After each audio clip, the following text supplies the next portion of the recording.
माकपा माले के राज्य कमेटी की ओर से क्रांतिकारी सलाम करता हूं। साथियों, 23 तारीख को भगत सिंह, सुखदेव और राजगुरु के शहादत दिवस था। ठीक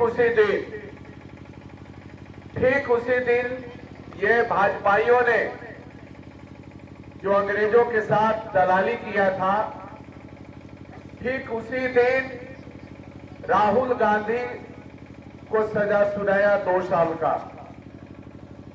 23 तारीख को राहुल गांधी को सजा सुनाया गया और आनन फानन में 24 घंटा भी नहीं हुआ, उस सजा जो सुनाया गया है, उस सजा सुनाने में ये स्पष्ट कोर्ट ने कहा है कि 30 दिन के लिए आप 30 दिन तक आप ऊपरी अदालत में अपील कर सकते हैं, तब तक ये सजा सस्पेंड है, तब तक ये सजा सस्पेंड है।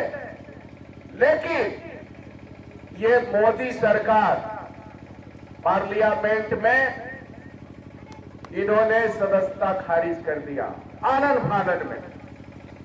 10 मिनट में सदन खुला, उसके बाद 10 मिनट में इनकी सदस्यता खारिज कर दी गई। मैं इसलिए बता रहा हूं कि 23 तारीख को जब हम याद कर रहे हैं, भगत सिंह को जब हम याद कर रहे हैं, सुखदेव राजगुरु के याद कर रहे हैं, तो इनको फांसी क्यों दिया गया था? अंग्रेजों के खिलाफ आवाज बुलंद किए थे।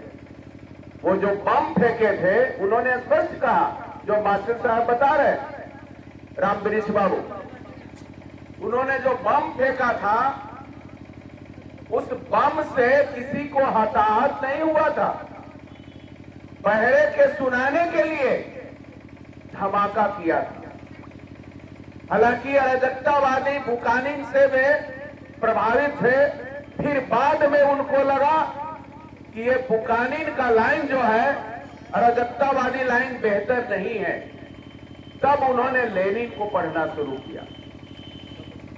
और अंत में जिसको साथी ने कोई जिक्र कर रहे थे कि जब उनका फांसी देने के लिए आया खबर देने, वहां के जेलर कहने आया कि अब आपका वक्त खत्म हो गया। उन्होंने कहा कि थोड़ा सा वक्त रुको, एक क्रांतिकारी दूसरे क्रांतिकारी से मिल रहा है, और वे लेनिन के जीवनी पढ़ रहे थे।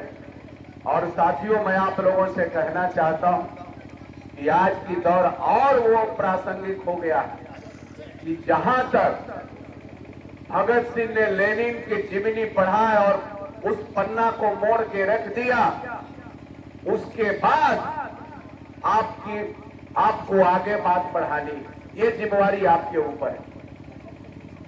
तो बाद में उनको लगा कि बदलाव, आमूलचूल बदलाव की जरूरत है, और उन्होंने कहा कि गोरे अंग्रेजों के बाद, गोरे अंग्रेजों के जगह पर इन काले अंग्रेजों को जगह मिल जाएगा सत्ता में, तो किसान, मजदूर, छात्र, नौजवानों के लिए कोई काम का नहीं होगी ये सरकार। अभी तो जो सरकार में है, इनका क्या इतिहास रहा है? अंग्रेजों के साथ गुलामी करने का, अंग्रेजों के साथ दलाली करने का। ये जो माफी मांगने वाले सावरकर हैं, उनको ये लोग वीर कहते हैं। ये जो हत्या करने वाले लोग हैं, गांधी की हत्या करने वाला है, उसको ये पूजते हैं, माला पहनाते हैं गोडसे को,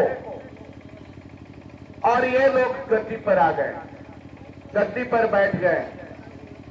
तो मैं एक बात कहना चाहता हूं कि अंग्रेज के जमाने में, अंग्रेज के समय जो सजा देने का प्रावधान था, वो घटना के, अपराध के हिसाब से था। ये तो ऐसा तानाशाह आ गया है कि एकदम अपने खिलाफ सुनने को तैयार नहीं।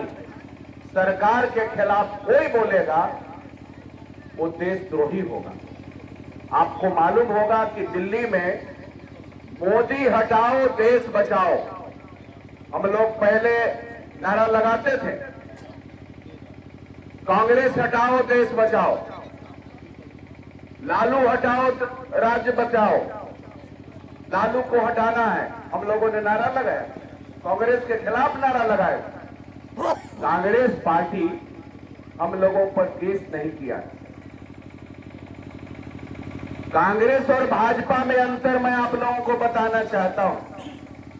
सत्ता में आने के बाद कई जनसंहार हुआ लालू जी के समय में, दमन हुए, अत्याचार हुए। कांग्रेस के समय में आपको इमरजेंसी भी लगा, लेकिन दोनों में जो फर्क है, कांग्रेस और भाजपा में जो फर्क है, उस बात को गिरा मान लीजिए। और इधर से थोड़ा सा भी गुस्सा हो तो भाजपा के तरफ किसी भी कीमत में मत जाइए। इस बात को समझिए। हो सकता है हम लोगों से कुछ कमी कमजोरी हो जाए, महागठबंधन से कुछ कमी हो, सरकार बनी है, बहुत सारे जनता की अपेक्षा है, जनता की जो जरूरत थी, जो अपेक्षा थी वो पूरा नहीं हो पाए, गुस्सा पनपेगा और भाजपा वाला नीचे आकर के उसको गुस्सा को और बढ़ाने की कोशिश करेगा। लेकिन इस बात को समझना है कि क्यों नहीं जाना, अभी की तारीख में क्यों जरूरी है भाजपा को हटाना, इस बात को समझिए। पॉपुलर नारे के साथ, पूरे लोकप्रिय नारे के साथ भाजपा सत्ता में आती है और सत्ता में आने के बाद बहुत कड़े कदम उठाती है जन विरोधी। कांग्रेस सत्ता में थी तो जो सरकारी जो संस्थान थे, पुलिस था, संविधान के दायरे में जो कुछ था उसी के दायरे से दमन करती थी पुलिस के जरिए। कांग्रेस के जब राज था तो सीबीआई और ईडी के द्वारा जो छापेमारी किया जाता था तो विरोधियों पर 50% से ज्यादा नहीं गया। और 2014 से ईडी और सीबीआई के द्वारा जो छापा मारा गया है वो अपने विरोधियों के खिलाफ 95% विरोधियों को टारगेट किया जा रहा है, सत्ता पक्ष के नहीं।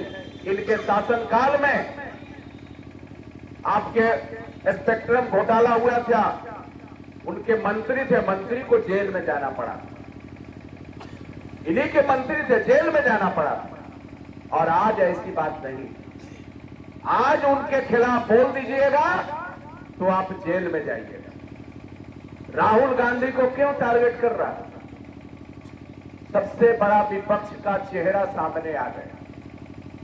ये जो भारत का यात्रा किए, यात्रा करने के बाद जो जन समर्थन मिला और जो जनता के मुद्दों को लेकर जो सवाल उठाए और संसद में अडानी के खिलाफ, अडानी की जो संपत्ति बढ़ी, अडानी के खिलाफ पूरे देश जो बेचा जा रहा है, देश की संपत्ति अडानी के हाथों नीलाम किया जा रहा है, इसकी जो आमदनी कैसे बढ़ा, इसका जब खुलासा किए तो आप लोगों को मालूम होगा कि भारत के इतिहास में पहली बार हुआ कि इनके 19 सवाल को डिलीट कर दिया गया, वो सवाल को खत्म कर दिया।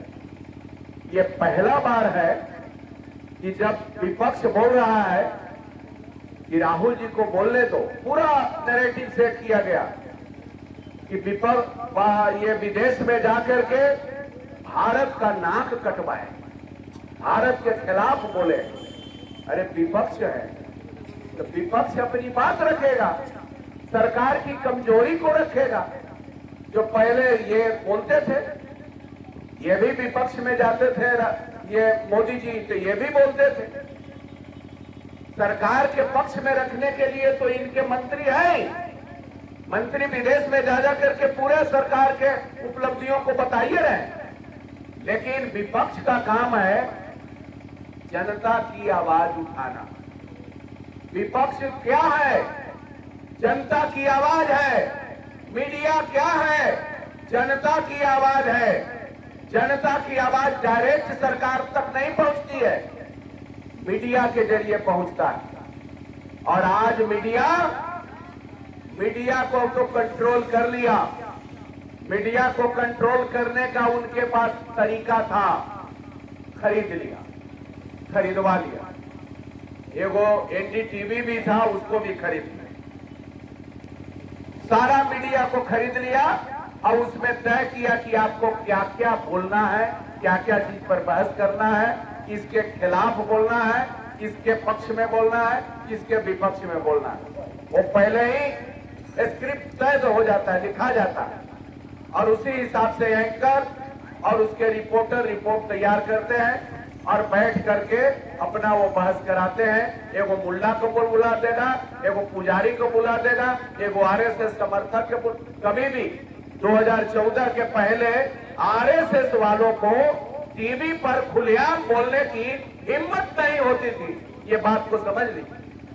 लेकिन 2014 के बाद अब टीवी पर आरएसएस के विचारक, आरएसएस समर्थक एगो जर्नलिस्ट को रख देगा, एगो प्रवक्ता के रख देगा, एगो नेता को रख देगा, एगो मंत्री के रख देगा, एगो इधर से विपक्ष को रखेगा और सारा सवाल विपक्ष से पूछेगा। तो ये जब शुरू हो जाए तो समझ लीजिए कि लोकतंत्र खतरा में। हम लोग पहले ही से कह रहे थे, 18 से हम लोगों ने कहा कि लोकतंत्र खतरा में है। और हाल में हम लोगों ने रैली किया था 15 फरवरी को।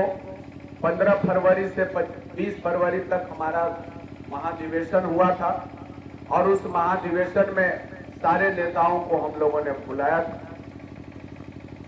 और कांग्रेस के भी नेता आए थे, सेंट्रल नेता आए थे। तो मैं आप लोगों को कहना चाहता हूं कि हम लोगों ने स्पष्ट कर दिया कि भारत में फांसीवाद आ गया। फांसीवाद का मतलब क्या है?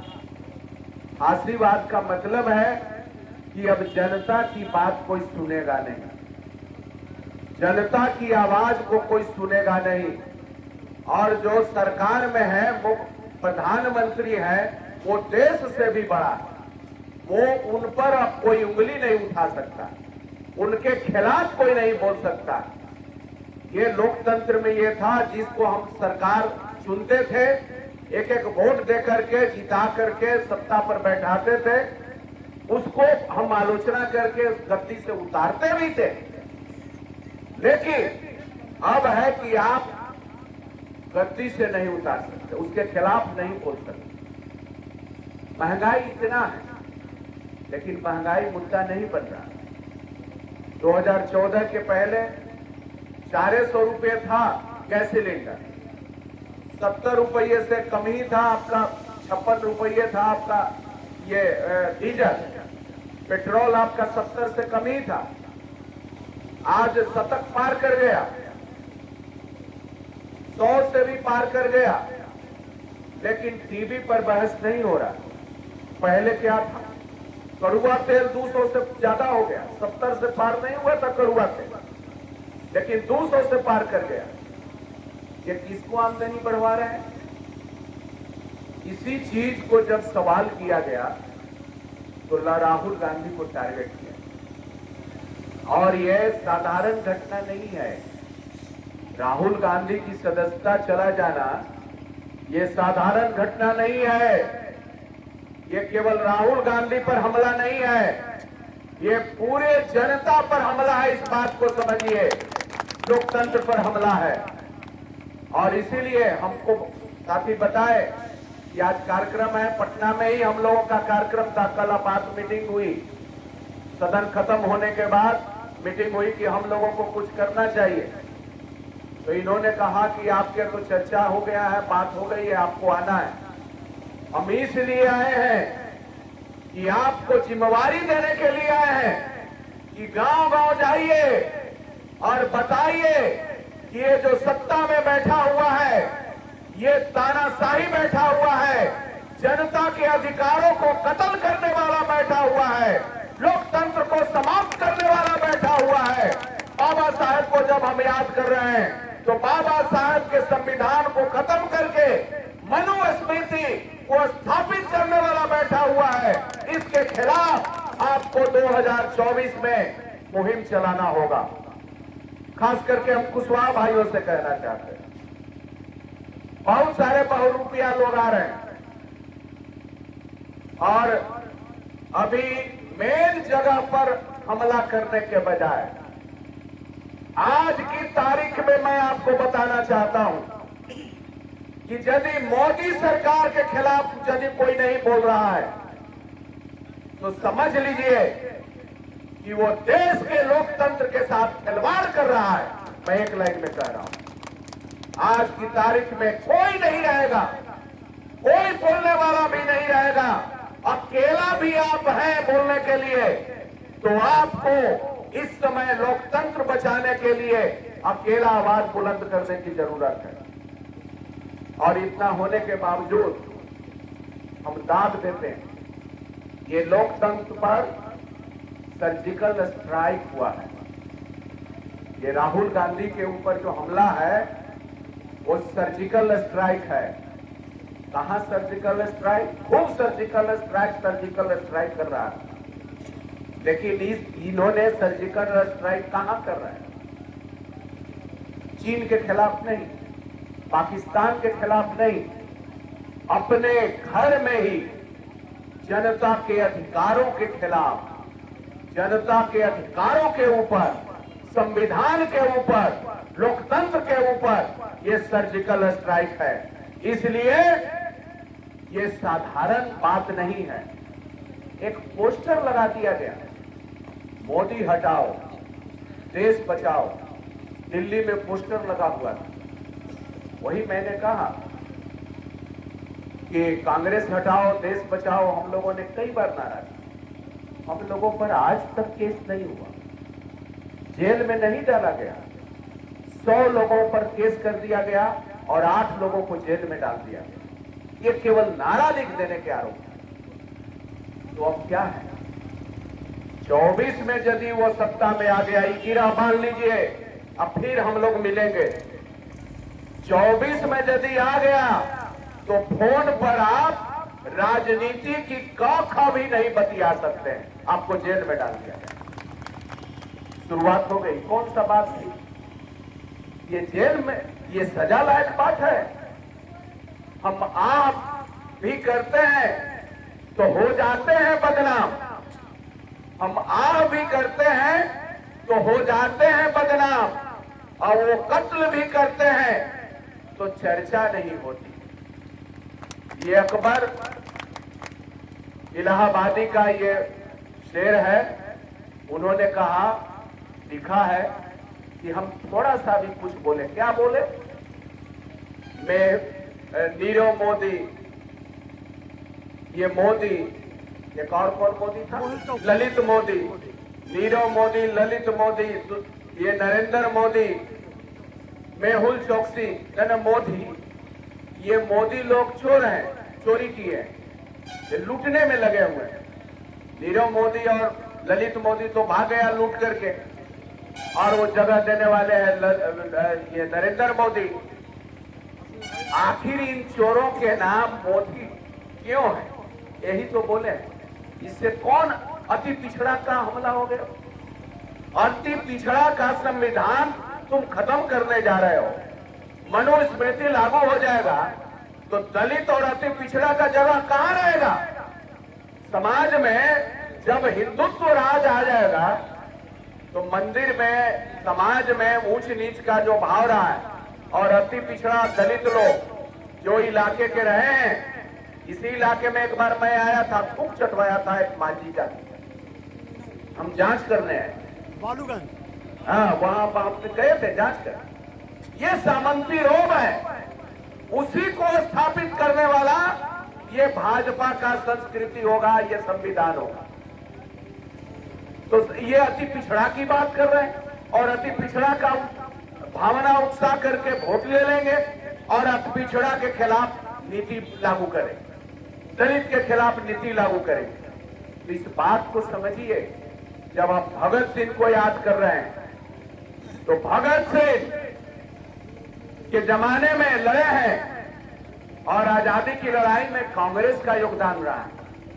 ये भाजपाइयों का योगदान नहीं रहा है, उनका तो दलाली करने का योगदान है। अभी सत्ता चलाते चलाते बहुत सारे घाट बन जाता है और अभी का दौर है, अब धीरे धीरे कांग्रेस को भी सामने आने शुरू कर दिए, कांग्रेस को भी आना पड़ रहा है और सड़क पर अब उतरेंगे, लड़ाई लड़ेंगे।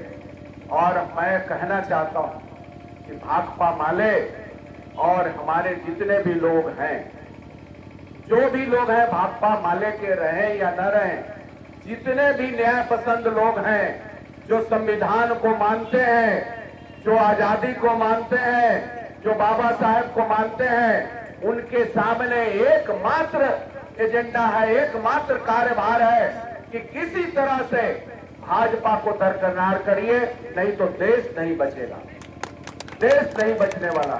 इस बात को समझिए साथियों। आज हम जब भगत सिंह को याद कर रहे हैं तो बहुत कुर्बानी देने के बाद आजादी मिली और अब हम लोगों को ये जो आजादी को बचाना है, तो जैसा तानाशाह आया हुआ है, ये तानाशाह आजादी को नष्ट करने पर लगा हुआ है। तो एक बार फिर हम लोगों को भगत सिंह के रास्ते यदि कुर्बानी देने की जरूरत पड़े आजादी को बचाने के लिए, देश को बचाने के लिए, लोकतंत्र को बचाने के लिए, तो हम लोगों को कुर्बानी देने में भी पीछे हटने की जरूरत नहीं है। मैं आज यही संदेश आप लोगों को देना चाहता हूं कि गांव गांव जाइए और तानाशाही का मतलब क्या है। तानाशाही का मतलब महंगाई, बेरोजगारी, दमन, लोकतंत्र पर हमला के खिलाफ यदि मीडिया बोलना बंद कर दे, ये दमन के खिलाफ, लोग महंगाई के सवाल पर, इन सवालों पर मीडिया बोलना बंद कर दे, तो तानाशाही आना शुरू कर दिया। ये तानाशाही आने का याहट है कि आना शुरू कर दिया। और जब विपक्षों पर हमला शुरू कर दिया जाए, सरकार द्वारा विपक्षों को आवाज बंद करने की कोशिश किया जाए, तब समझिए कि पूर्ण रूप से तानाशाही आ गया। तो अब मीडिया को बंद कर दिया गया है। विपक्ष के आवाज को बंद करने के लिए ईडी, सीबीआई, आप जान लीजिए, करीब सभी विपक्षी पार्टियों ने जाकर के चीफ जस्टिस से मिले हैं और बोले, मिल करके आवेदन दिए हैं कि ईडी और सीबीआई का जिस तरह से गलत तरीके से विपक्षियों पर इस्तेमाल किया जा रहा है, भाजपा का एजेंट के रूप में किया जा रहा है, इसका एक गाइडलाइन तैयार हो। अनावश्यक तरीके से विपक्ष और जनता की आवाज को दबाने की कोशिश न किया जाए, और ये हो रहा है। इसलिए पूर्ण रूप से तानाशाही आ गया है। और यह संदेश ये जानने के लिए, बताने के लिए लोगों को बताइए कि महंगाई पर अब आप कोई बोलने वाला नहीं है, बेरोजगारी पर अब आपको कोई बोलने वाला नहीं है, किसानों के समस्या पर, एमएसपी पर कोई बोलने वाला नहीं है, आपको रोजगार के सवाल पर कोई बोलने वाला नहीं है, और जो कोई बोलेगा उसको जेल भेजेगा। इसलिए ऐसा राज आ गया है। ये तानाशाही है। ये गांव गांव में ठेठ भाषा में जनता के साथ बैठकी में लोगों को बताइए, जाति को टारगेट किया है, वो आपको गुलाम नहीं बनाएगा।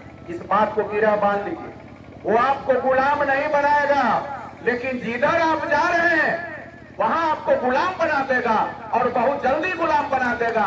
इसलिए उधर जाने की जरूरत नहीं है। इधर हम लोग उनको बताइए कि अभी बहुत संकट है। हम लोग जब समझ रहे हैं इस बात को, उनको भी बताइए कि आपस में मत लड़िए। अभी आप लोग, हम लोग एकजुट होकर के, एकताबद्ध होकर के, और अभी जो मिशन 24 को ठीक करना है, उसको आगे बढ़ाना है। साथियों, हम लोगों ने देखा कि किस तरह से झूठा वीडियो मनीष कश्यप ने जारी करके बिहार और तमिलनाडु के साथ तनाव पैदा करना शुरू किया। ये बिहार और तमिलनाडु के बीच तनाव क्यों किया? ये बिहार और तमिलनाडु का भाजपा के खिलाफ पूरे कठोरता के साथ, पूरे एकता के साथ खड़ा है और दोनों की एकता बढ़ रही है। तो इसलिए कोशिश किया कि दोनों के बीच हम तनाव पैदा करके आपस में घृणा पैदा कर दें। और जब जांच हुआ तो एक वीडियो सामने आया, ये झूठा वीडियो सामने आया, लेकिन भाजपा के लोग जाकर के निर्लज्ज होकर के, यदि उनकी सरकार होती और इस तरह से विपक्ष का कोई झूठा वीडियो यदि सदन में दिखाता तो उसको सदस्यता खारिज कर दिया जाता। ये मैं आपको बताना चाहता हूं। ये चल रहा है, इस सब से सचेत रहना है और पूरे एकता के साथ लड़ाई लड़नी है। सभी लोग, भाई लोग, सब एकजुट होकर के महागठबंधन भी सारे विपक्ष लोग को एकजुट होने की जरूरत है। सारे शिकवा शिकायत उलझाना है और भाजपा के खिलाफ मुहिम तेज करना है। यही बात कहते हुए हम एक बार फिर भगत सिंह को श्रद्धांजलि, भगत सिंह, सुखदेव और राजगुरु को श्रद्धांजलि देते हुए मैं आपके सामने ये संकल्प लेता हूं कि लोकतंत्र की लड़ाई के लिए, लोकतंत्र को बचाने के लिए अंतिम क्षण तक हम लोग आगे बढ़ते रहेंगे, आपके लड़ाई के अगुवाई करते रहेंगे, अगली कतार में रहेंगे। यही बात कहते हुए आप तमाम साथियों को एक बार फिर क्रांतिकारी अभिनंदन करते हुए बहुत बहुत शुक्रिया, बहुत बहुत धन्यवाद। साथियों, नेशनल जनमंच को सब्सक्राइब करें, साथ ही बेल आइकन की घंटी को बजाएं।